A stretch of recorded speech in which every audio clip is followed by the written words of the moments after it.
ഈ IPL-ൽ 70 മത്സരങ്ങളാണ് ലീഗ് ഘട്ടത്തിലുണ്ടായിരുന്നത്. ഇവയിൽ ഒന്നിൽ പോലും കളിക്കാൻ അവസരമില്ലാതെ ബെഞ്ചിൽ ഒതുങ്ങേണ്ടി വന്ന ചില സൂപ്പർ താരങ്ങളുണ്ട്. വ്യത്യസ്ത കാരണങ്ങളാൽ ടീമിൽ പ്ലേയിങ് 11-ൽ ഒരിക്കൽ പോലും അവസരം ലഭിക്കാതിരുന്നവർ. അവർ ആരൊക്കെയാണ് എന്ന് നമുക്കൊന്ന് നോക്കാം.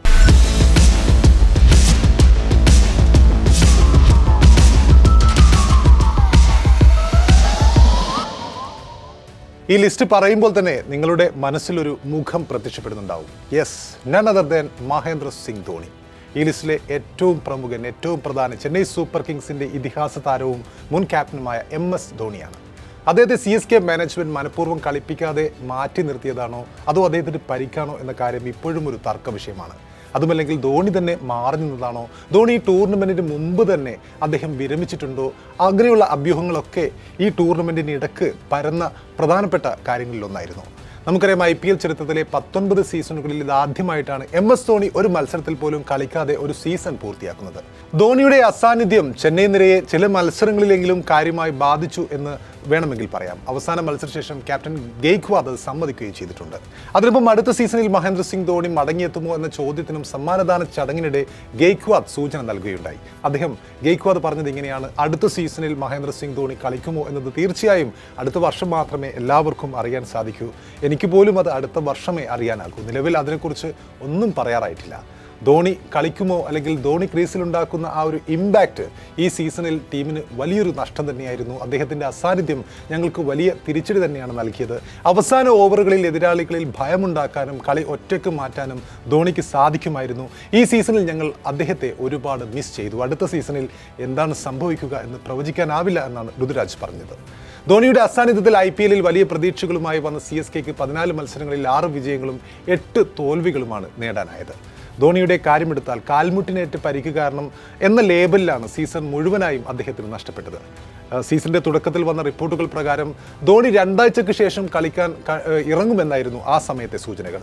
എന്നാൽ അപ്പോഴും ധോണി നെറ്റ്സിൽ പ്രാക്ടീസ് ചെയ്യുന്ന റീലുകൾ ചെന്നൈ സോഷ്യൽ മീഡിയ ഹാൻഡിലുകളിൽ വൈറലായിരുന്നു. എന്നാൽ പിന്നീട് പരിശീലന മത്സരത്തിനിടെ വീണ്ടും കാൽമുട്ടിന് പരിക്ക് പറ്റിയതോടെ അദ്ദേഹത്തിന് കളിക്കളത്തിലേക്ക് മടങ്ങി വരാനും കഴിഞ്ഞില്ല. അങ്ങനെയാണ് വാർത്തകളുണ്ടായിരുന്നത്. ഈ പരിക്ക് കൂടാതെ പിന്നീട് ധോണിയുടെ കൈവിരലിന് പരിക്ക് സംഭവിച്ചെന്നും വാർത്തകളുണ്ടായിരുന്നു. എങ്കിലും ലീഗ് ഘട്ടത്തിലെ അവസാന മത്സരങ്ങളിൽ അദ്ദേഹം തിരിച്ചെത്തിയേക്കുമെന്നും കളിച്ചേക്കുമെന്നുമെല്ലാം അഭ്യൂഹങ്ങൾ വന്നെങ്കിലും അതും യാഥാർത്ഥ്യമായില്ല. ചെപ്പോക്കിലെ അവസാന മാച്ചിൽ സൺറൈസേഴ്സ് ഹൈദരാബാദുമായി CSK ഏറ്റുമുട്ടിയപ്പോൾ ധോണി ഡ്രസ്സിംഗ് റൂമിൽ ഉണ്ടായിരുന്നെങ്കിലും അദ്ദേഹം കളിക്കാൻ മാത്രം ഇറങ്ങിയില്ല. ആ മത്സരത്തിൽ കളിക്കുമെന്ന അഭ്യൂഹങ്ങൾ വലിയ രീതിയിൽ തന്നെ ആ സമയത്ത് സജീവമായിരുന്നു. 2025-ലെ IPL-ന് ശേഷം അദ്ദേഹം ഒരു മത്സരം പോലും കളിച്ചിട്ടില്ല. വീണ്ടും ഒരു സീസണിൽ 2027 സീസണിൽ അദ്ദേഹം കളിക്കുമോ എന്ന കാര്യവും സംശയമാണ്. ഇതിനിടെ IPL-ൽ ചെന്നൈ സൂപ്പർ കിങ്സിന്റെ മുഖമായ MS ധോണി ഈ സീസണോടെ ടീം വിടുമെന്ന റിപ്പോർട്ടുകളും വരികയുണ്ടായി.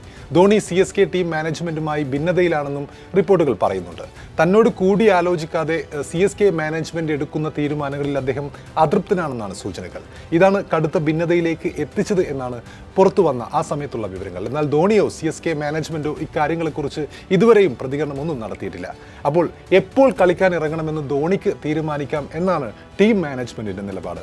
ഒരുപക്ഷെ ആദ്യ മത്സരങ്ങളിലൊക്കെയും നല്ല പ്രകടനം കാഴ്ചവെച്ച ടീമിൽ തൻ്റെ സാന്നിധ്യത്തോടെ ടീമിൻ്റെ ബാലൻസ് തെറ്റിക്കേണ്ട എന്ന് കരുതിയാണ് ധോണി കളിക്കാത്തതെന്നും റിപ്പോർട്ടുകളുണ്ടായിരുന്നു. എന്തായാലും ധോണിയെ സംബന്ധിച്ചിടത്തോളം ഇതൊരു ഓഫ് സീസൺ തന്നെയായിരുന്നു. പിന്നെ ഒരാൾ പൃഥ്വി ഷായാണ്. പൃഥ്വി ഷാ ഇന്ത്യൻ ക്രിക്കറ്റിലെ നഷ്ടപുത്രനാണ്. കരിയർ തന്നെ നഷ്ടപ്പെട്ടു പോകുമെന്ന ഘട്ടത്തിൽ നിന്നും ഒരു ഇടവേളയ്ക്ക് ശേഷം ഡൽഹി ക്യാപിറ്റൽസിലേക്ക് തിരിച്ചെത്തിയതായിരുന്നു ഇന്ത്യൻ ക്രിക്കറ്റിലെ ഒരു കാലത്ത് ഏറെ പ്രതീക്ഷയോടെ ഇവൻ നെക്സ്റ്റ് ബിഗ് തിങ് എന്ന് കരുതിയിരുന്ന, പക്ഷേ എവിടെയും എത്താതെ പോയ പൃഥ്വി ഷാ. മുമ്പ് 7 സീസണുകൾ ഉണ്ടായിരുന്ന ടീമിനൊപ്പം ഡൽഹിക്കൊപ്പം ഉണ്ടായിരുന്ന അദ്ദേഹത്തെ IPL 2025-ന്റെ ലേലത്തിന് തൊട്ടു മുൻപ് ഡൽഹി ഒഴിവാക്കിയിരുന്നു. തുടർന്ന് നടന്ന താരലേലത്തിൽ അദ്ദേഹത്തെ സ്വന്തമാക്കാൻ ക്ലബ്ബുകൾ തയ്യാറായി വന്നതുമുണ്ടായിരുന്നില്ല. ഏറ്റവും ഒടുവിൽ ആക്സിലറേറ്റഡ് റൗണ്ടിൽ 11 കളിക്കാരിൽ ഒരാളായി പൃഥ്വി ഷാ വീണ്ടും തിരഞ്ഞെടുക്കപ്പെട്ടപ്പോൾ 75 ലക്ഷം രൂപയ്ക്ക് അദ്ദേഹത്തെ ഡൽഹി തിരികെ സ്വന്തമാക്കുകയും ചെയ്തു വന്ന്. അപ്രതീക്ഷിതമായ ഒരു തിരിച്ചുവരവായിരുന്നു ഷായെ സംബന്ധിച്ചിടത്തോളം അത്. അദ്ദേഹം അതിനെക്കുറിച്ച് പറഞ്ഞത്: ഫിറോസ് ഷാ കോട്ല സ്റ്റേഡിയത്തെ എനിക്ക് മറക്കാൻ കഴിയില്ല. ഇവിടെയുള്ള ശബ്ദവും നിശബ്ദതയും എനിക്കറിയാം. ചില കഥകൾ അവസാനിക്കുന്നില്ല, അവ വീണ്ടും തിരികെ വരും. ഡൽഹി, നിങ്ങളുടെ ആ പഴയ പയ്യൻ തിരിച്ചെത്തിയിരിക്കുന്നു എന്നാണ് അന്ന് ആ തിരിച്ചുവരവിൻ്റെ സമയത്ത് ഓപ്ഷനിൽ അദ്ദേഹത്തെ ഡൽഹി വീണ്ടും സ്വന്തമാക്കിയപ്പോൾ അദ്ദേഹം കുറിച്ചത്. എന്നാൽ ഈ IPL സീസണിൽ വ്യത്യസ്ത ഓപ്പണിംഗ് കോമ്പിനേഷനുകൾ പരീക്ഷിച്ചിട്ടും ഇന്ത്യയുടെ മുൻ അണ്ടർ-19 ലോകകപ്പ് വിന്നിംഗ് ക്യാപ്റ്റനും വെടിക്കെട്ട് ഓപ്പണറുമായിരുന്ന പൃഥ്വി ഷായ്ക്ക് ഒരു കളിയിൽ പോലും ഡൽഹി ക്യാപിറ്റൽസ് അവസരം നൽകിയില്ല. അദ്ദേഹത്തിൽ DC വിശ്വാസം അർപ്പിച്ചിരുന്നില്ല എന്ന് തന്നെ വേണം പറയാൻ. കാരണം ഈ കാരണത്താൽ തന്നെയാണ് അദ്ദേഹത്തിന് ഒരു അവസരമെങ്കിലും അദ്ദേഹത്തിന് കൊടുക്കാമായിരുന്നു. ഇടയ്ക്ക് പത്തു നിസ്സംഗയൊക്കെ ഫോം ഔട്ടായ ഒരു ഘട്ടമുണ്ടായിരുന്നു. എങ്കിലും ആ സമയത്ത് പോലും അദ്ദേഹത്തിന് അവസരം നൽകിയില്ല. പ്ലേ ഓഫ് സാധ്യതകൾ അവസാനിച്ചതോടെ അപ്രസക്തമായ KKR-മായുള്ള മാച്ചിലെങ്കിലും പൃഥ്വി ഷായെ DC-ക്ക് വേണമെങ്കിൽ പരീക്ഷിക്കാമായിരുന്നു. പക്ഷേ അതും ഉണ്ടായില്ല.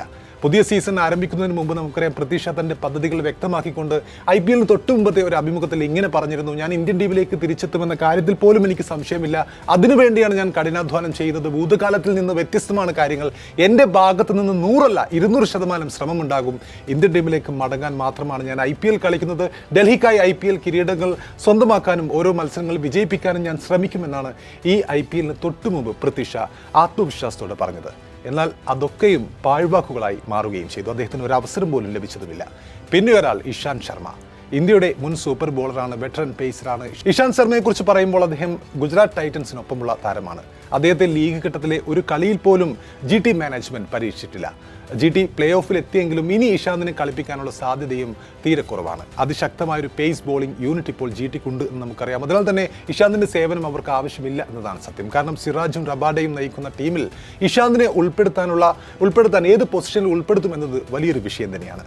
ഇഷാന്ത് ശർമ്മ നമുക്കറിയാം, ഡൽഹി സ്വദേശിയായ ഇഷാന്ത് ഇന്ത്യൻ ടീമിൻ്റെ മുഖമായിട്ട് ഏതാണ്ട് 2 പതിറ്റാണ്ട് എങ്കിലും ആയിട്ടുണ്ടായിരിക്കണം. ഏതാണ്ട് നമുക്കറിയാം മുമ്പൊരു ടെസ്റ്റ് മാച്ചിൽ റിക്കി പോണ്ടിങ്ങിനെ വരിഞ്ഞിട്ട് കൊണ്ടുള്ള ആ ഒരു ഓവർ ഇപ്പോഴും നമ്മുടെ മനസ്സിലുണ്ട്. അച്ചടക്കം എന്ന വാക്ക്, ബോളിങ്ങിലെ അച്ചടക്കം എന്ന വാക്ക് തീർച്ചയായും ഇഷാന്തിന് തന്നെയാണ് ഇന്ത്യയുടെ ഇപ്പോഴും കളിച്ചുകൊണ്ടിരിക്കുന്ന പേസർമാരിൽ ഏറ്റവും കൂടുതൽ ചേരുക. ടെസ്റ്റിൽ ഇന്ത്യൻ ബോളിങ്ങിൻ്റെ മുഖമുദ്രയായിരുന്നു ഒരു കാലഘട്ടത്തിൽ Ishant Sharma.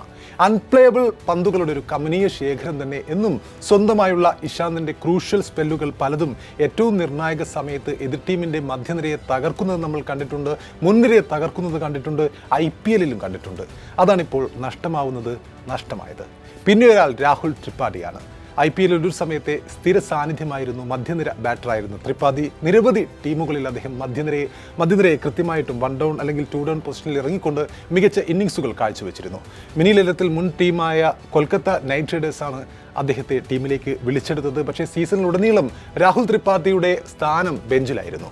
Captain Ajinkya രഹാനെക്കൊപ്പം fin അലനും Tim സെയ്ഫേർട്ടുമെല്ലാം ഓപ്പണിങ്ങിൽ പരീക്ഷിക്കപ്പെട്ടിട്ടുണ്ടെങ്കിലും ത്രിപാഠിയെ അദ്ദേഹം ഓപ്പണറായും കളിക്കാറുണ്ട്. ഒരു കളിയിലെങ്കിലും പരീക്ഷിക്കാൻ KKR മാനേജ്മെൻറ്റ് തയ്യാറായിരുന്നില്ല.